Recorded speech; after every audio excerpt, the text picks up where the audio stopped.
Buenos días, mi nombre es Constanza Vera, soy residente en Neurología de la Universidad de Chile y en la siguiente cápsula vamos a hablar sobre las reacciones adversas relacionadas con el uso de contraste iodado, el gadolinio y los radiofármacos.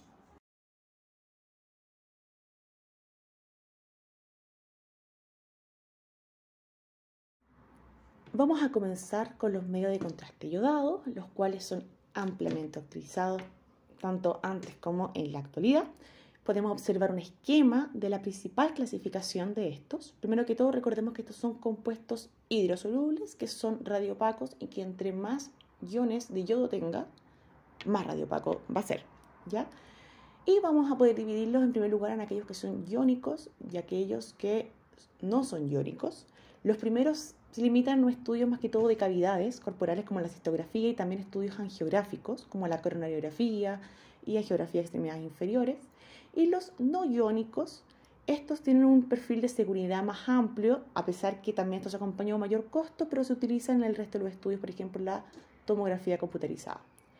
En segundo lugar, tenemos la clasificación como dímero o monómero, de lo cual se refiere principalmente a la cantidad de anillos de benceno que tenga, ¿ya? Y en último lugar, y para el tema de esta presentación lo más relevante a mi parecer, es la osmolaridad en relación a la osmolaridad del plasma, existiendo aquellos que son hiperosmolares, hiposmolares e isoosmolares. Cabe destacar que los compuestos que no son iónicos tienen un radical hidroxilo con un ion en solución, por lo tanto no se van a disociar en el plasma y no van a necesitar convertirse en un anión iodado, y esta característica de no ionizarse va a disminuir también la osmolaridad de ellos. Por este motivo serían más seguros y de mayor tolerancia, pero el alto costo en cierta forma puede ser un obstáculo para ser utilizado de manera indiscriminada.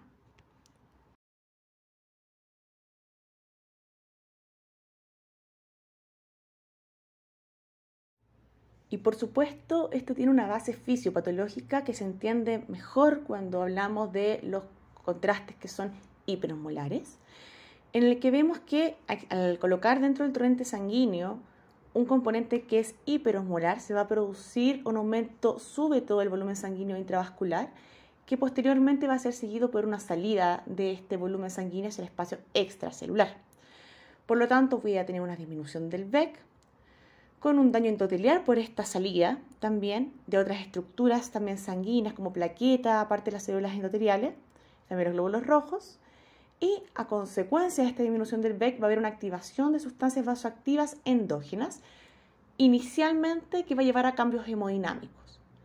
Posteriormente vamos a ver que va a existir inactivación de algunas hormonas como la enzima convertidora de angiotensina, la cual controla la hemodinámica y el balance de electrolitos, una inactivación de la acetilcolinesterasa sérica que lleva consecuentemente a un aumento de la acetilcolina, con un aumento consecuente del tono vagal, o sea, vasodilatación, broncoespasmo, alteraciones del ritmo cardíaco, mayor hipotensión, y además de una probable activación tanto del complemento como la histamina.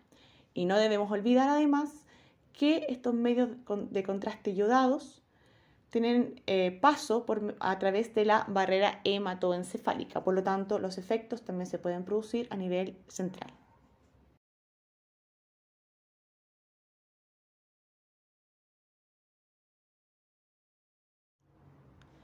Si hablamos de cifra, podemos ver que en distintos estudios internacionales se ve que la situación de reacciones adversas al contraste iodado está entre un 0,2 y un 12,7% aproximadamente, y eso va a depender tanto de la sustancia radiopaca empleada como el tipo de sustancia también y sus características. Otros estudios van a plantear que de un 5 a un 8% de los pacientes a los que se administra estos medios de contraste va a sufrir una reacción adversa, de los cuales 0,1 va a ser grave y 1 de 50.000 va a ser fatal. Ahora, cuando esto se ve en los pacientes que reciben un medio de contraste no iónico, la verdad es que el riesgo de tener una reacción adversa es de un 3%, y si este es un no iónico de baja osmolaridad, es inferior a un 0,2%. Incluso se habla de menor a 0,05 en otro estudio. En relación a cómo yo puedo clasificar estas reacciones adversas, podemos clasificarlas según la severidad, en leve, o sea, presencia de urticaria, prurito, vómitos, tos, vértigo y diaforesis, moderadas, en las cuales puedo ver broncoespasmo, presencia de disnea, alteraciones del ritmo, taquicardia, bradicardia e hipertensión, y finalmente las graves, en las cuales puedo ver arritmias más severas, hipotensión, un broncoespasmo grave, edema laringio, edema pulmonar agudo, paro cardiorrespiratorio e incluso la muerte. Y estas se pueden generar por distintos mecanismos. El tóxico, sea un daño directo de este contraste sobre distintas estructuras, conocido de la nefrotoxicidad por el contraste con yodo, aquellos que son vasovagales, aquellos que son anafilactoides, que es principalmente mediado por la liberación de histamina por medio de los mastocitos y también activación del complemento, y aquellos que ya son reacciones anafilácticas, que son mediadas por inmunoglobulina E.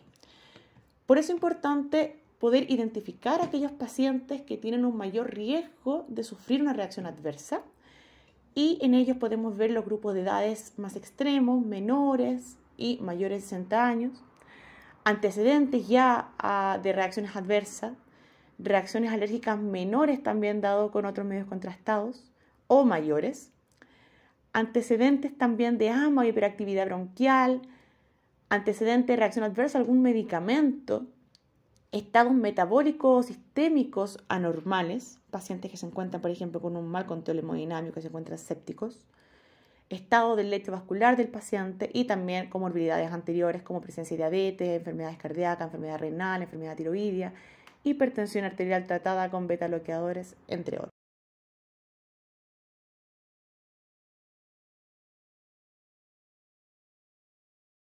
El gadolinio es un metal del grupo de los lantánidos que tiene una elevada capacidad paramagnética y máxima capacidad de atracción de neutrones.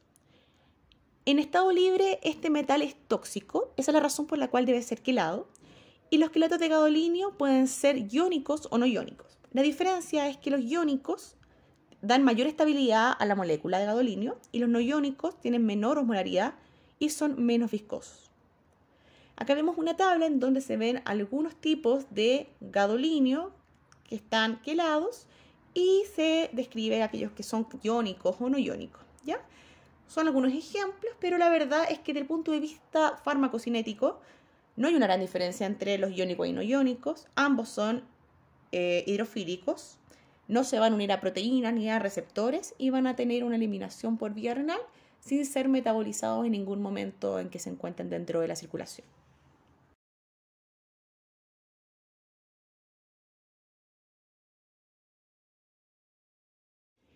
En relación a las reacciones adversas agudas relacionadas con los agentes de contraste con gadolinio, la verdad es que la incidencia es muy baja, es menor un 2,5% de reacciones adversas agudas.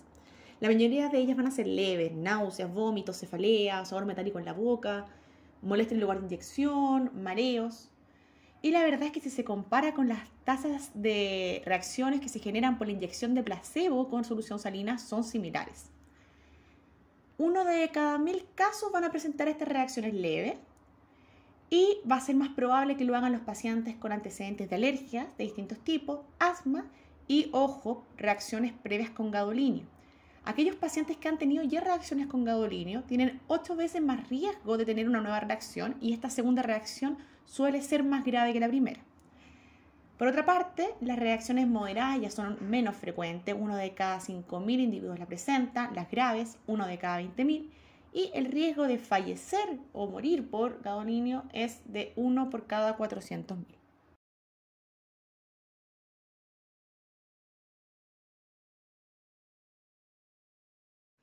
Aquí tenemos un trial que fue un estudio retrospectivo que abarcó muchos pacientes, fueron más de 280.000. Y lo que se vio acá eran los efectos adversos agudos que se generaban secundario a 4 agentes contrastados basados en gadolinio. Y lo que buscaba entonces era primero ver las tasas de reacciones que ocurrían entre estos 4 contrastes, la gadodiamida, el gadobutrol, el godovenato y el gadoterato, y además determinar si existían factores de riesgo que aumentaban las tasas de estas reacciones adversas. Separaron las reacciones en leves, moderadas, severas y también aquellas que eran fisiológicas y aquellas que eran relacionadas con reacciones alérgicas, como podemos observar en la imagen de la izquierda inferior. Y después se analizó también la presencia de las distintas reacciones fisiológicas y alérgicas en relación a estos tipos de contraste, al grupo etario, al sexo, y si el paciente era ambulatorio, hospitalizado, por último también el tipo de resonancia magnética, o sea, el lugar del cuerpo en el cual se vio. Lo que se vio fue que las mujeres tenían más riesgo tanto de hacer reacciones alérgicas como fisiológicas. La edad de pacientes también era importante, las mayores reacciones también fisiológicas y alérgicas eran en el grupo hetero entre 21 y 50 años.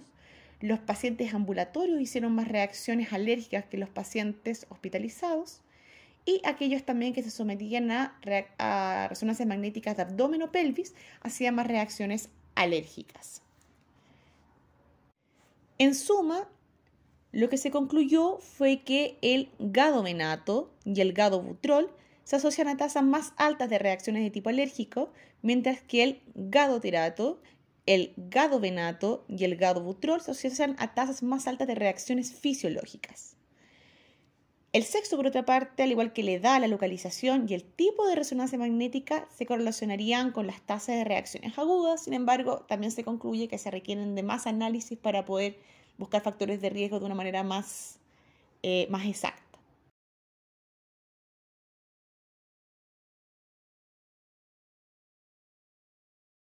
La reacción adversa crónica más famosa relacionada con los contrastes que contienen gadolinio es la fibrosis sistémica nefrogénica.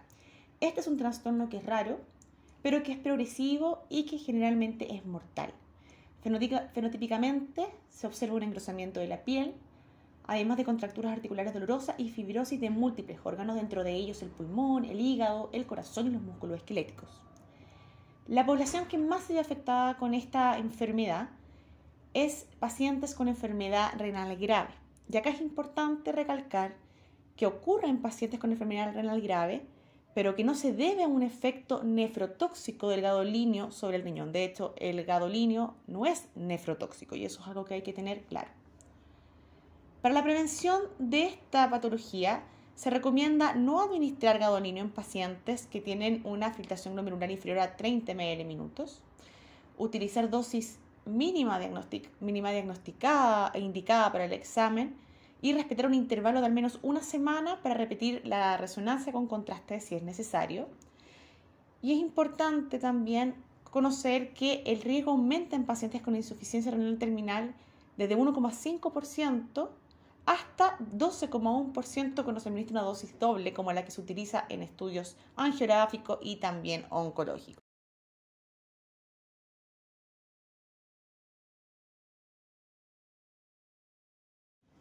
Se han reportado otros efectos crónicos por el uso continuo de gadolinio. Uno de ellos es el depósito de gadolinio en distintos órganos, entre ellos el sistema nervioso central, principalmente a nivel de ganglios de la base y a nivel del núcleo dentado. Esto se ha observado en pacientes que han recibido varios exámenes con gadolinio, varias resonancias, y ha sido hallazgo que se ha reproducido tanto en estudios que involucran niños como en adultos. Incluso se han informado algunos síndromes neurológicos y dolor neuropático que se le ha llamado enfermedad por depósito de gadolinio. En 2015 la FDA lanzó esta alerta diciendo de que no se identificaron efectos dañinos del depósito en el cerebro de gadolinio, generado por resonancia magnética, pero es algo que continúa en estudio. Sin embargo, actualmente no hay suficiente evidencia para sugerir que este depósito de gadolinio cerebral juega un rol patológico en los individuos que lo presentan.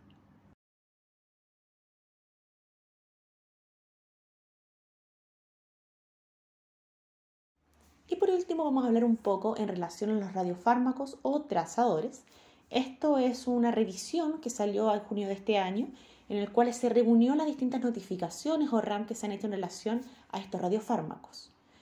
Lo que se ve es que las reacciones adversas asociadas a estos radiofármacos son relativamente infrecuentes y en general no se asocian ni a reacciones idiosincráticas ni dosidependientes, probablemente porque se utilizan dosis que son muy bajas y se ocupan de manera muy restringida, generalmente una sola vez, 2 veces. La Sociedad Británica de Medicina Nuclear, dentro de las bases de datos que tiene, ha notificado un índice de RAM de 2,5 por cada 100.000 personas año. Esto es un resultado del año 2015 y la mayoría de estas reacciones fueron notificadas como leves. Sin embargo, la base de farmacovigilancia de Francia, en una revisión que hizo entre el periodo que abarcaba de 1989 al 2013, se notaron que hubo 304 notificaciones de reacciones adversas, de las cuales 131 fueron clasificadas como graves e incluso 12 provocaron la muerte del paciente. Al lado derecho podemos observar esta tabla resumen en donde se nombran algunos de los radiofármacos, ya sean aquellos utilizados en la tomografía computarizada de emisión de fotón único o bien aquellas reacciones adversas asociadas a trazadores de emisores de positrones. Tal como había mencionado anteriormente, nos damos cuenta que la mayoría de ellos tienen unas reacciones que son leves, las frecuentes que uno puede encontrar con distintos fármacos, no hay mucha diferencia en relación a eso, pero también existen aquellas que son más graves. Podemos observar, por ejemplo, que en el tecnesio 99-sexta-MIB se ha notificado el eritema multiforme, así como también en el tecnesio sulfuro coloide se ha notificado la anafilaxia y la falla renal. Por otro lado, si nos vamos al yodo 131, vemos que se ha notificado también taquicardias ventriculares, alteraciones del ritmo cardíaco como bradicardia y pérdida de conciencia. De modo de conclusión de esta revisión, lo que se menciona es que las reacciones adversas son poco frecuentes, la mayoría son leves y son transitorias, y actualmente existen pocos casos reportados, la mayoría de los que hay son de hace varios años atrás. Y ahí queda la duda, efectivamente hay un mejor perfil de seguridad de estos fármacos o simplemente existe una infranotificación. Por lo tanto, acá la invitación es que a pesar de la aparente seguridad de estos radiofármacos, es importante seguir notificando las reacciones adversas que pueden ocurrir para ir conociéndolos mejor y seguir avanzando en esta línea de radiofarmacología.